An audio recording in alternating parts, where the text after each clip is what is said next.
আসসালামু আলাইকুম। আজকে রান্না করব আমি পাঙাশ মাছের মাথা দিয়ে করলা।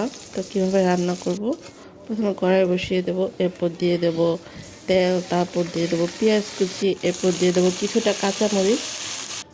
তো এভাবে নাড়াচাড়া দিয়ে দেবো পানি, তারপর দিয়ে দেবো হলো আদা বাটা, লবণ, হলুদ মরিচ বাটা, তারপর দিয়ে সুন্দর করে কষিয়ে ঠসিয়ে এরপর দিয়ে দেবো মাথাটা দিয়ে একটু ভালো করে নেড়ে চেড়ে তারপরে দিয়ে দেব করলাটা। তো করলাটা দিয়ে ভালো করে কষাবো। একটু কষিয়ে আসলে যখন তেলটা উঠে আসবে, তারপরে দিয়ে দেব ঝোল।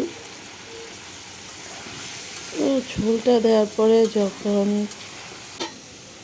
সিদ্ধ হয়ে যাবে, তারপর দিয়ে দেবো একটু জিরা বাটা, তারপরে ধনিয়া পাতা কুচি। তো সেটা দেওয়ার পরে খাবারের স্বাদটা আরও বেড়ে যায়। যেমন জিরে বাটা দিলে আমাদের খাবারের স্বাদ বেড়ে যায়, ওরকম ধনিয়া পাতা কুচি দিলেও স্বাদটা আরও বেড়ে যায়। তো আমার তরকারিতে ধনিয়া পাতা কুচি দিলে আমার ভালো লাগে, আর কেমন লাগে জানি না।